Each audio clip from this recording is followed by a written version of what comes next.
সংবাদে আপনাকে স্বাগতম। শুরুতেই সংবাদ শিরোনাম, এরপর বিস্তারিত। হরমুজ ইস্যুতে ওমানের সঙ্গে সমঝোতা কাঠামো চূড়ান্ত। ইরান। যুক্তরাষ্ট্র সব শর্ত মানলেই খুলবে হরমুজ প্রণালী। ইরান। হরমুজ বন্ধ থাকায় ইরাকের তেল রপ্তানি কমল ৭৫%। যুক্তরাষ্ট্রে এক মাসে আটক প্রায় ৫১,০০০ অভিবাসী। আপনি যদি মুসলিমদের পাশে থাকতে চান তাহলে ভিডিওতে লাইক করে চ্যানেলটি অবশ্যই সাবস্ক্রাইব করে দিবেন। এখন বিস্তারিত। হরমুজ ইস্যুতে ওমানের সঙ্গে সমঝোতা কাঠামো চূড়ান্ত। ইরান। হরমুজ প্রণালী নিয়ে ওমানের সঙ্গে একটি সমঝোতা কাঠামো চূড়ান্ত হয়েছে বলে জানিয়েছে ইরান। এক প্রতিবেদনে এই তথ্য জানিয়েছে কাতার ভিত্তিক সংবাদ মাধ্যম আল জাজিরা।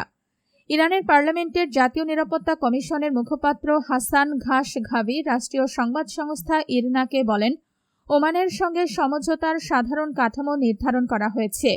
চূড়ান্ত খসড়া ও বিস্তারিত শিগগিরই জানানো হবে। তবে তিনি বলেন, চূড়ান্ত সিদ্ধান্ত উচ্চ পর্যায়ের অনুমোদনের ওপর নির্ভর করবে। বিশ্বের সবচেয়ে গুরুত্বপূর্ণ তেল পরিবহন পথগুলোর একটি হরমুজ প্রণালী। বিশ্বের মোট তেলের প্রায় ১/৫ এই জলপথ দিয়ে পরিবহন করা হয়। যুক্তরাষ্ট্র ইসরায়েলের ইরান বিরোধী যুদ্ধ আঞ্চলিক সংঘাতে রূপ নেওয়ার পর থেকে হরমুজ প্রণালীতে জাহাজ চলাচল বারবার ব্যাহত হচ্ছে। বাণিজ্যিক জাহাজে হামলার কারণে পরিবহন খরচ ও নিরাপত্তা নিয়ে উদ্বেগও বেড়েছে। যুক্তরাষ্ট্র সব শর্ত মানলেই খুলবে হরমুজ প্রণালী। ইরান। হরমুজ প্রণালী পুনরায় খুলে দেওয়ার বিষয়টি যুক্তরাষ্ট্রের সঙ্গে ইরানের আলোচনার অগ্রগতির ওপর নির্ভর করছে বলে জানিয়েছে ইরানের Islamic revolutionary guard corps IRGC। তবে এ বিষয়ে ওমানের সঙ্গে চলমান আলোচনার কোনো সম্পর্ক নেই বলে দাবি তাদের। ইরানের রাষ্ট্রীয় সংবাদ সংস্থা তাসনিমের প্রতিবেদনে বলা হয়েছে, IRGCর মুখপাত্র সরদার মোহেবি বলেছেন, হরমুজ প্রণালী খুলে দেওয়ার ক্ষেত্রে ইরানের নির্ধারিত সুনির্দিষ্ট প্রক্রিয়া ও শর্ত রয়েছে। মোহেবি বলেন, আমাদের কাছে হরমুজ প্রণালী শুধু একটি অর্থনৈতিক নৌপথ নয়, বরং এটি ভৌগোলিক ও কৌশলগত শক্তির একটি উপাদান। তিনি জানান, গুরুত্বপূর্ণ এই সামুদ্রিক পথ খুলে দেওয়ার জন্য যুক্তরাষ্ট্রকে ইরানের সব শর্ত পুরোপুরি মেনে নিতে হবে এবং আঞ্চলিক আলোচনায় হস্তক্ষেপ বন্ধ করতে হবে। IRGCর এই মুখপাত্র আরও বলেন, যুক্তরাষ্ট্র যখনই ইরানের শর্ত মেনে নেবে তখনই হরমুজ প্রণালী অবশ্যই খুলে দেওয়া হবে। হরমুজ বন্ধ থাকায় ইরাকের তেল রপ্তানি কমল ৭৫%।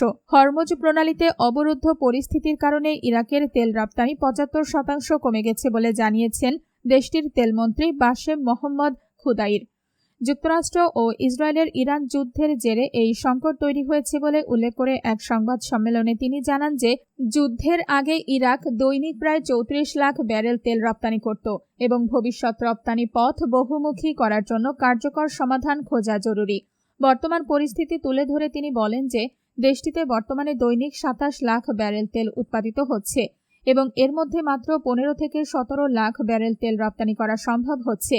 প্রণালী দিয়ে ইরাকে তেল রপ্তানির অনুমতি পেতে ইরানের সঙ্গে আলোচনা চলছে, তবে তা এখনো কার্যকর হয়নি।